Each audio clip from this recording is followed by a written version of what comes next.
하나님 말씀 보겠습니다. 하나님 말씀은 누가복음 5장 18절에서 26절입니다.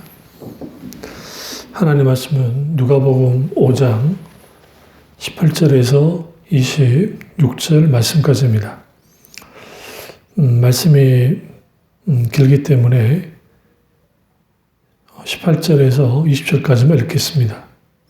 한 중풍병자를 사람들이 침상에 메고 와서 예수 앞에 들여놓고자 하였으나 무리 때문에 메고 들어갈 길을 얻지 못한지라 지붕에 올라가 규화를 벗기고 병자를 침상의 무리 가운데로 예수 앞에 달아내리니 예수께서 그들의 믿음을 보시고 이르시되 이 사람아 내 죄사함을 받았느니라 하시니 아멘. 말씀 제목은 한계 상황 속에서의 믿음입니다. 말씀 제목은 한계 상황 속에서의 믿음이라는 제목으로 말씀을 나누도록 하겠습니다. 우리 육신의 생명은 한계가 있습니다. 아무리 건강하다 할지라도 100세 넘게 살기가 쉽지 않고 경제적으로 또 사회 문화적으로 모든 것에 한계가 있습니다. 우리는 그 한계 속에서 살아가기 때문에 어떤 여러 상황 가운데서 때로는 그 한계 때문에 좌절하고 그 한계 때문에 힘들어하는 일들이 있게 됩니다. 특별히 육신의 몸이 아프거나 또 걱정하는 일이 많고 또 내가 힘들고 어려운 마음의 눌림의 상황들, 그것이 관계의 문제이든 그게 환경의 문제이든 아니면 내가 하는 일이 너무 되지 않아서 뭘 해도 뭐가 되지 않는 것 같은 그런 상황 속에 있을 때에 사람의 그 눌림이라는 것은 각기 사람에 따라 다르겠지만 아주 힘듭니다. 그런 의미에서 우리는 이런 한계 상황 속에서 내가 그리스도인으로서 어떻게 살아갈 것인가, 이 부분을 성경에서는 많은 부분을 이제 말하고 있습니다. 오늘 한 문둥병자가 있었습니다. 그런데 이제 이 기사가 마가복음 9장 1절에서 8절, 마태복음 9장 1절에서 8절, 마가복음 2장 1절에서 12절에 같은 기사가 나오는데, 4명의 친구가 한 친구인 문둥병자를 예수님께 이제 치유 기도를 해달라고 이제 가다가 길이 막혀서 집 위로 올라가서 그 지붕을 뚫고 달아내리고 거기에서 그 하나님 예수님께서 놀라게 치유하시는 일들을 보게 됩니다. 이 사람들에게 있어서의 한계 상황은 맡고 있는 사람들이었습니다. 그도 그럴 것이 너무나 많은 사람들이 예수님께 치유 기도를 받기 위해서 나왔고 때로는 이들 중에서는 바리새인과 서기관들이 있었던 걸 봐서 도대체 예수라는 사람이 무슨 일을 저지르는가에 대한 관심이 있었던 것 같습니다. 그래서 호기심으로 예수님께 나온 사람도 있었을 것이고 또 병고침을 위해서 나온 사람도 있을 것이고 또 예수님의 말씀의 선포, 그 말씀을 듣기 위해서 나왔던 사람들이 있던 것을 보게 되었습니다. 하여튼 이들이 가는 그 앞에 가는 그 길을 사람들이 막고 있었고 그는 거기에서 절망하거나 좌절하지 않고 오히려 지붕 위로 올라가서 지붕을 뜯는 그런 일을 했습니다.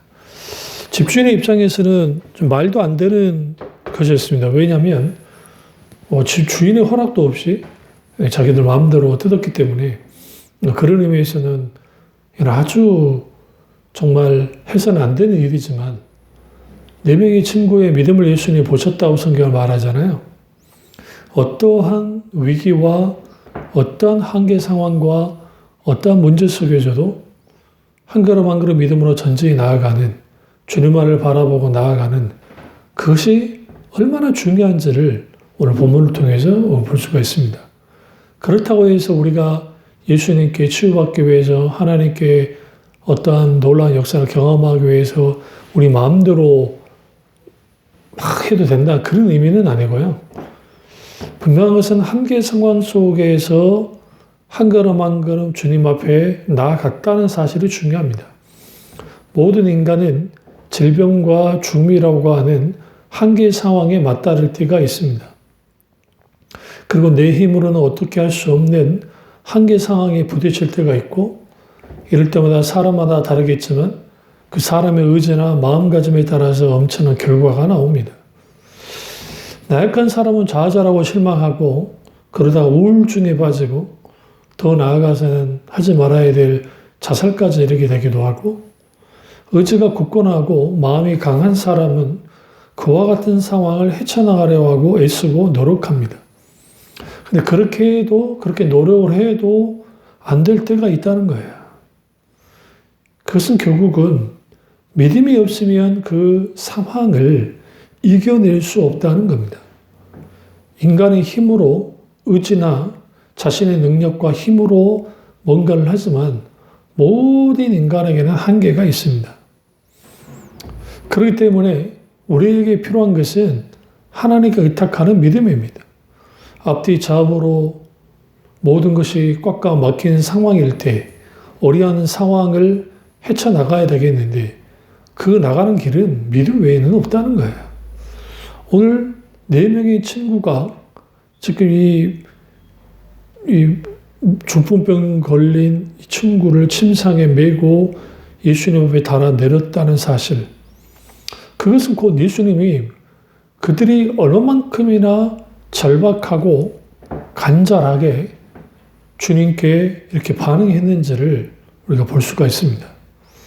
그러니까 하나님이 우리에게 주신 놀라운 은혜가 있고 우리는 그 은혜로 살아가는데요.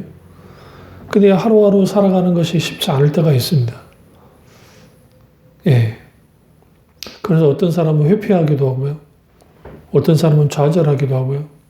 어떤 사람은 끝까지 맞서 싸우지만 힘에 버거워서 지쳐버린 사람도 있을 것이고, 낙망하고 그리고 수많은 아픔 속에 눌려 살고, 인생 사는 게 참 만만치 않구나. 우리가 정말 힘들고 어렵구나. 라는 것을 뼈저리게 느낄 때가 있습니다. 그러나 놀라운 것은 하나님을 믿는 자녀들에게서는 믿는 자를 우겨싸이지 않는다는 것처럼 하나님은 감당할 만한 시험을 주시는 분입니다. 그런 의미에서 우리는 우리의 한계 상황이 오히려 하나님이 역사하실 수 있는 기회 혹은 무대가 될 수 있다는 사실을 우리는 절대로 잊어서는 안 됩니다. 그런 의미에서 우리는 하나님께 기대를 걸어야 되고 우리의 마음을 굳게 해야 됩니다. 강하고 담대하게 해야 되는 거죠. 사실 한계 상황이라는 이 용어는 독일의 철학자 칼 야스퍼스가 처음 사용했습니다. 그 사람은 무신론적 실존주의자고 모든 인간은 한계의 상황이 있고 그 한계의 상황은 도저히 벗어날 수 없는 것들이다.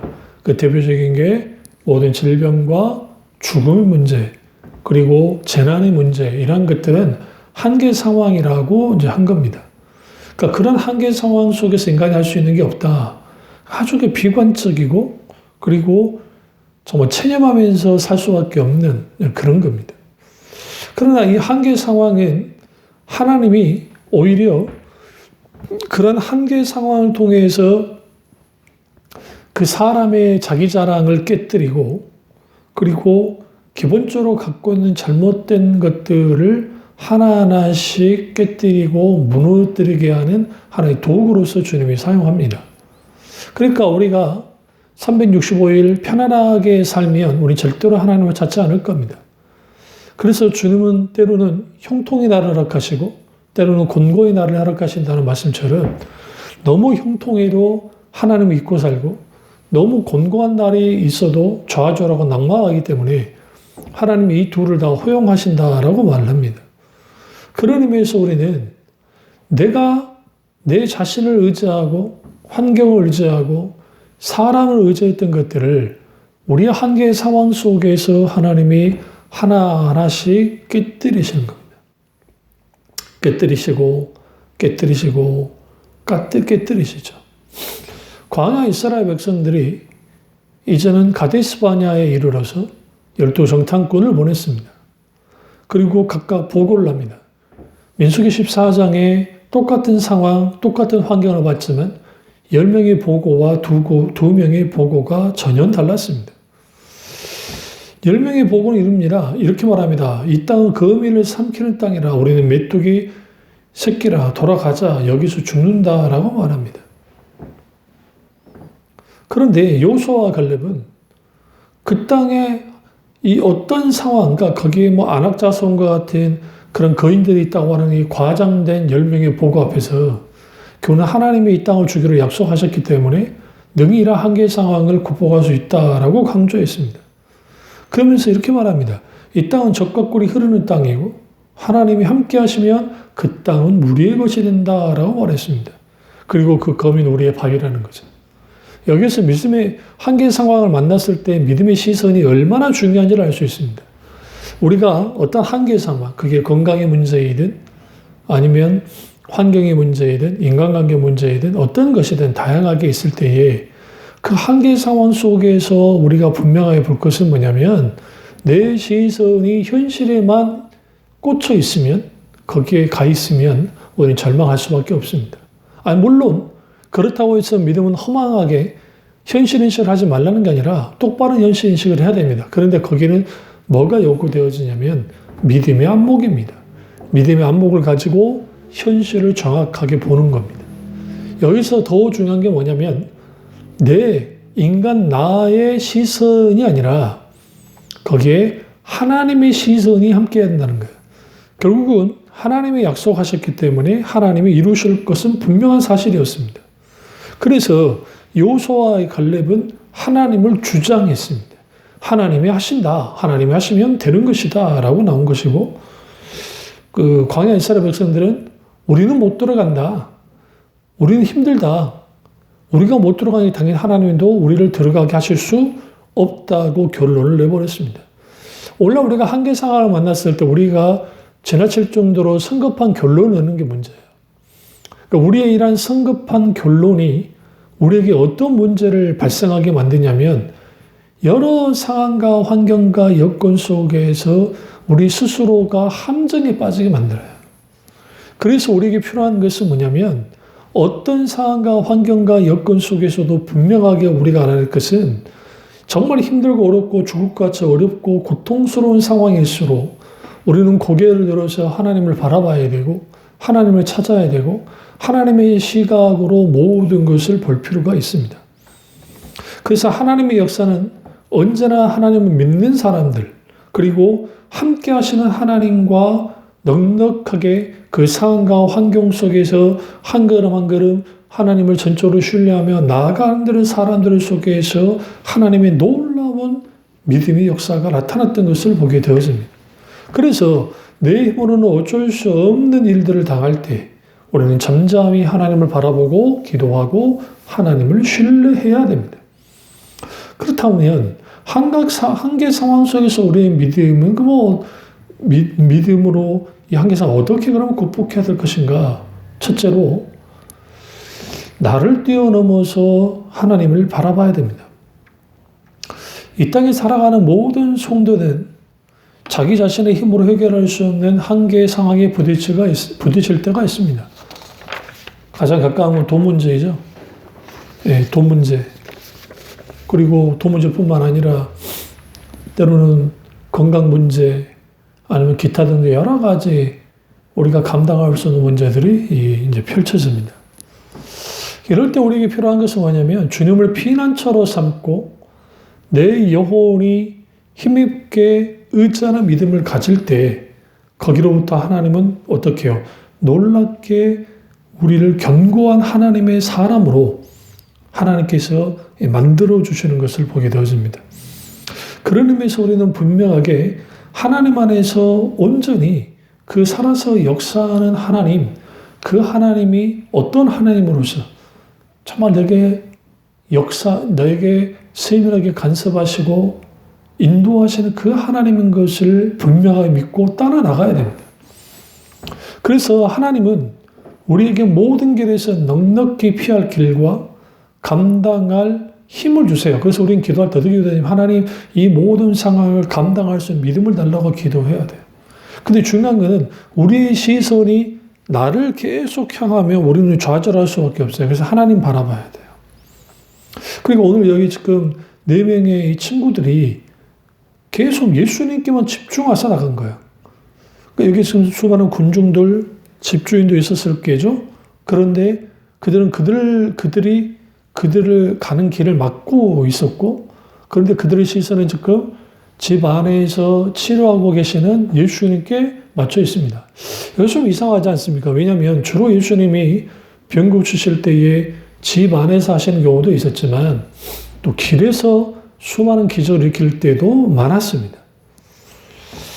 사람이 이 정도로 몰리고 많으면 예수님이 밖으로 나올 법하신데 예수님 나오지 않고 거기에서 계속적으로 치유 사역을 감당하고 계셨습니다. 그런 상황에서 그들은 어떻게 합니까? 예수님만 바라보면서 나갔다는 거예요. 때로는 그래서 하나님은 우리의 믿음이란 뭐냐 할 때에 성경에서 말하는 믿음은 자신을 뛰어넘어서 하나님을 바라보게 하는 게 믿음인데 거기에는 자기 지식과 자기 경험과 자기 생각들 혹은 자기 한계에 부딪히는 모든 것들에 대하여 해석을 다르게 하는 거야. 그러니까 세상 사람들은 일어난 일들, 환경, 상황을 그대로 한다고 한다면 그리스도인은 믿는 사람들은 어떻게 하는 거예요? 하나님의 관점으로 해석해 나가는 겁니다. 그래서 하나님의 이런 한계 상황 속에서 우리를 어떻게 다루시냐면 사람을 의지하고 환경을 의지했던 것들로부터 이제는 어떻게 하나님을 의지하도록 결국은 환경과 상황을 의지하면 절망과 실망에 빠질 수밖에 없습니다. 사실 이 세상의 모든 사람들은 자신의 한계에 갇혀 있는 사람들이 허다합니다.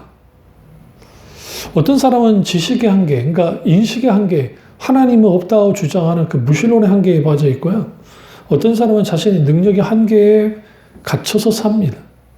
어떤 사람은 경험의 한계에 갇혀서 살아요. 그러면서 그러한 것부터 벗어나기를 원치 않을 때가 있죠. 그러니까 거기에 더 이상 하나님의 놀라운 역사, 더 이상 어떤 것도 없는 거예요. 그러니까 자신의 노력으로 아무리 힘쓰고 그렇게 몸부림이 친다 할지라도 여전히 그 자리 그대로 있던 것을 보게 되어집니다. 그런 의미에서 오늘 중풍병이라는 병에 우리는 좀 집중할 필요가 있습니다. 오늘날의 의학에서도 중풍병은 고치기 힘든 병인데요. 하물며 예수님 당시 중풍병이라는 것은 불치병입니다. 그런데 그 불치병자를 예수님께 데리고 나왔습니다. 적어도 그런 소문이 있었기 때문에 그렇겠죠. 그리고 예수님은 그를 어떻게 합니까? 고치십니다. 그런데 예수님의 의도는 뭐냐면 그 사람을 바꾸어 놓기를 원하시는 거예요. 그런데 20절을 보시면 예수께서 그들의 믿음을 보시고 이르시되 이 사람아 내 죄 사함을 받았느니라 하시니라고 했습니다. 결국은 죄 사함을 받았느니라를 통해서 그의 치유를 선포했습니다. 이게 문제가 된 겁니다. 예수님은 의도적으로 이렇게 하신 거예요. 그러니까 예수님이 일어나 걸어가라 라는 말과 죄 사함을 받았느니라 말이 뭐가 더 쉽겠느냐라는 거예요. 이 둘 다 쉽다는 겁니다. 예수님께는. 그런데 인간에게는 그렇지 않다는 거죠. 그래서 예수님이 24절에 이렇게 말합니다. 그러나 인자가 땅에서 죄를 사하는 권세가 있는 줄 너희로 알게 하려 하시고 중풍병자가 말씀하시되 내가 내게 이르노니 일어나 내 침상을 가지고 집으로 가라 하시매 그 사람이 그들 앞에 곧 일어났다라고 말합니다. 그러니까 예수님의 의도는 단순히 육신의 병을 고치는 데 목적이 있지 않았습니다. 예수님의 치유의 의도는 그 영혼을 구원하고 회복하는 데 변화시키는 데 실질적인 목적을 갖고 계셨어요. 그런 의미에서 우리의 한계 상황은 내 한계 상황을 만날 때마다 쓰러지고 넘어지고 낙망하고 좌절하고 때로는 불평불만하고 힘들어하고 고통스러워하지만 그러한 과정 속에서 우리는 한 걸음 한 걸음 하나님 앞에 나아가는 거죠. 어떻게? 믿음을 가지고. 나를 바라보지 않고 하나님을 바라보면서. 거기서 바라보면서 나아가면 나는 분명하게 연약한 거 사실이고 한계 상황 앞에서 멈춰서서 어찌할라 모르고 있지만 그러나 그 하나님의 손이 도우시는 손길이 내게 있음을 알기 때문에 그 하나님을 바라보는 거예요. 히브리서 기자가 히브리서 12장 2절에 믿음의 주요 온전케 하신 이인 예수 주님을 바라보자라고 말합니다. 얼마나 이게 중요합니까? 믿음은 다른 게 아닙니다. 나를 바라보던 시선을 옮겨서 환경을 바라보던 시선을 옮겨서 예수 그리스도를 바라보는 거예요.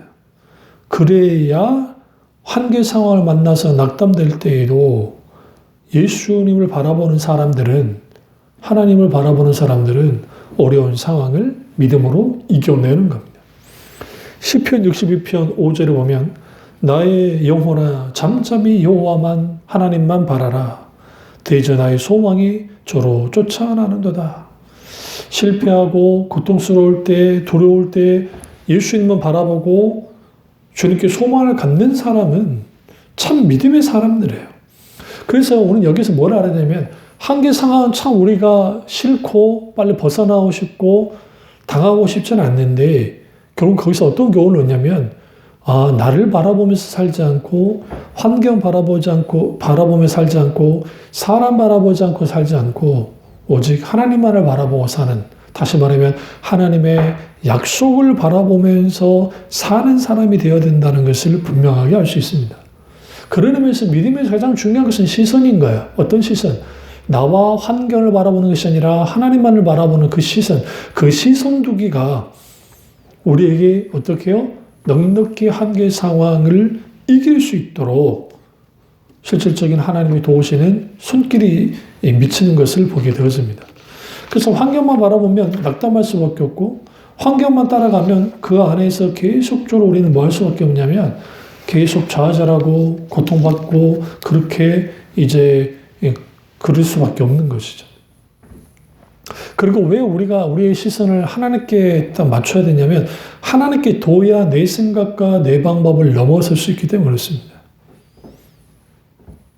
그런 의미에서 우리는 예수 그리스도 그분을 바라본다는 사실, 하나님을 바라본다는 것은 단순히 그냥 고개를 들어서 본다는 차원이 아니라 내 생각과 내 방법을 내려놓고 이제는 하나님의 방법과 하나님의 생각을 우리가 받아들이고 초점을 하나님께 두고 한 걸음 한 걸음 믿음의 발걸음을 옮기는 것, 그것이 아주 중요합니다. 이 중풍병자는 자기가 한 게 하나도 없습니다. 즉 4명의 친구가 모든 것을 한 거예요. 근데 이러한 상황 속에서 그들이 뭐 했어요? 중풍병자도 고치신다고 하는 예수님의 그 소식을 듣고 그리고 그 복된 소식이 친구들에게도 강하게 부어져서 그리고 지붕을 뜯어서까지 예수님께 내렸다는 거죠. 얼마만큼 확실한 겁니까? 예수님께 데려가기만 하면 예수님은 반드시 고치신다는 사실을 확신하고 간 거예요.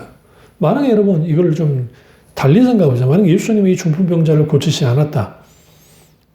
고쳐지지 않았다. 그렇다 한다면 이건 아주 코미디인 겁니다. 블랙 코미디. 그런데 병 고침이 일어났습니다. 이 이후에 집에 대한 것을 말하지 않지만 아마 이 4명의 친구가 다시 집을 다시 수리해서 깔끔하게 마무리했을 겁니다. 어떻게 해요? 기쁜 마음으로. 아니요. 문득병 고침을 받은 이 친구가 같이, 이 사람까지 같이 5명이 이 집을 고치는데 실질적으로 힘을 보탰을지도 모릅니다. 그런 의미에서 한계 상황 가운데 있게 되어지면 우리 하나님이 우리에게 어떤 사인을 보는 거냐면 나의 생각, 내 경험, 내 능력, 내 지식의 울타리를 무너뜨리라고 하는 하나님의 사인인가요? 내 속에 있는 고정관념을 깨뜨리고 나를 넘어서 하나님을 바라보기를 원하시는 하나님의 사인이라는 사실을 알게 되어지면 우리는 그것을 깨뜨릴 겁니다. 두 번째로 한계 상황이 있을 때 믿음으로 뛰어넘어야 됩니다.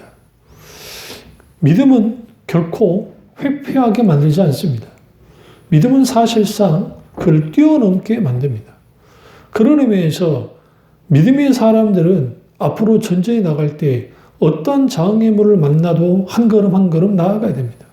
사실 믿음의 장애물에 가장 1순위는 가까운 사람들이에요. 나를 가장 잘 아는 사람들, 내가 사랑하는 사람들, 내 가족, 이런 사람들이 길을 막는 경우를 보게 되어집니다.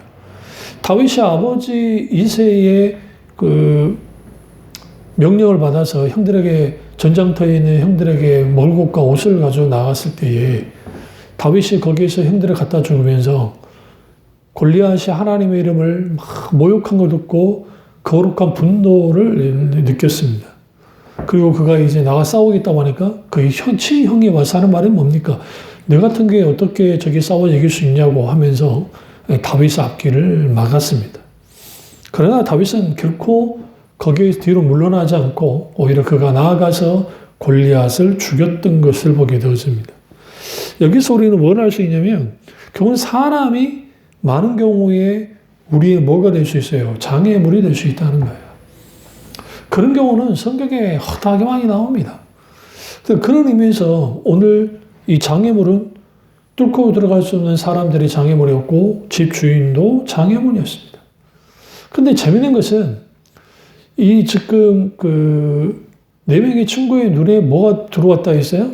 지붕이 들어왔고 그리고 그 지붕 위로 올라가서 뜯어버렸다는 거죠. 어떻게? 집주인의 허락을 받지도 않고요. 막힌 길을 그들이 열어버린 거예요. 그러면 우리는 믿음으로 뛰어넘는다라는 의미는 어떤 의미를 갖고 있는 것인가? 그냥 무대포적으로 막 밀어붙여가지고 막 하는 게 그런 것인가? 그건 아니고요. 분명하게 예수님이 그러니까 어떤 상황 속에도 고치실 것을 믿고 있었고 그렇다고 한다면 그들은 어떤 장애물이 있어도 어떤 상황이 돼도 포기하지 않고 뭐 하겠다. 앞으로 한 번 나아가서 뛰어넘겠다고 어떻게 해요? 예, 강한 믿음을 가지고 나왔다는 겁니다. 그래서 참 믿음은 어떤 상황에 어떤 문제가 가로막아도 포기하지 않고 하나님께로 예수님께로 나아가는 거예요. 가까이 가는 거예요. 그래서 믿음 생활이라는 것은 여러 장애물을 만나서 그 장애물을 뛰어넘는 경주와 같습니다. 그래서 어쨌든 참 평탄하게 가다가 장애물을 만나서 때로는 그걸 넘지 못해서 안전부절할 때가 있고 그 장애물이 나를 아주 앞으로 못 나가게 만드는 사람도 그런 상황이 벌어지기도 합니다. 우리가 하나님 앞에 아무리 헌신봉사하고 기도생활을 하고 하나님과 친밀한 교제를 나눠도 인생 자체가 불완전하고 연약하고 문제가 있기 때문에 이 죄 많은 세상에서 수많은 장애물을 만나게 됩니다. 이때만에 우리가 실망하고 포기해버리면 우리는 여기에서 정말 적당한 변명과 하나님과 원망과 불평만 하게 되는 거예요. 그런 의미에서 장애물을 만났을 때 그것은 멈추라는 하나님의 사인이 아니라 뛰어넘으라고 하는, 통과라고 하는 사인입니다. 사람이 가로막든 환경이 가로막든 사탄이 가로막든 반드시 우리는 어떻게 해야 돼요? 뛰어넘고 한 걸음 한 걸음 가야 됩니다. 그것이 믿음입니다. 성경에서. 그래서 신앙생활에는 장애물들이 길을 막고 있을 때가 많고 그 장애물들 속에는 하나님께서 의도하는 바가 있는데 그것은 뭐냐면 첫째는 하나님 우리를 다루시기 위함이고 두 번째는 그걸 통해서 하나님이 시험하시는 거예요. 세 번째는 그 장애물을 통해 극복함을 통해서 우리 믿음이 성장시키기 위한 하나의 방편으로서 주님을 삼아주십니다. 그래서 지금 우리가 어떤 한계에 봉착하고 머뭇거리고 있다고 한다면 그것이 가족 문제이든 그게 직장 문제이든 그게 육신의 연약함이든 그게 물질 문제이든 그게 건강의 문제이든 간에 결국 이것은 믿음으로 극복해 나가야 될 것이다라는 사실이 분명해지는 거예요. 그래서 그리스도인은 모든 문제를 믿음으로 해석하는 사람들이에요. 세상 사람들은 현실을 그대로 해석한다면 믿는 사람은 믿음으로 해석해서 그것을 뛰어넘어야 됩니다. 근데 그 뛰어넘을 때, 그 돋을 때에 그 믿음 없이는 불가능하다는 거죠. 그래서 하나님 이 모든 문제를 감당할 만한 믿음을 달라 하나님께 기도하고 그리고 실질적으로 뛰어넘어야 됩니다. 세 번째로 상식을 뛰어넘는 믿음을 가져야 됩니다. 그러니까 우리 생각, 우리 계획, 우리의 어떤 상황, 이것에 대한 내 경험으로 인한 인식들을 다 내려놓고 우리는 믿음으로 어떻게 해요? 한 걸음 한 걸음 나아가야 돼요. 이 믿음은 어떤 믿음이냐? 약속하신 바를 반드시 이루시는 신실하신 하나님을 확실히 믿고 따라야 됩니다. 그래서 그 하나님의 소문을, 예수님의 소문을 듣고 이 4명의 사람들이 왔습니다. 그뿐 아니라 수많은 사람이 몰려들었습니다. 서로 낫겠다고 모여들었고 자리를 굳게 지키고 있었습니다.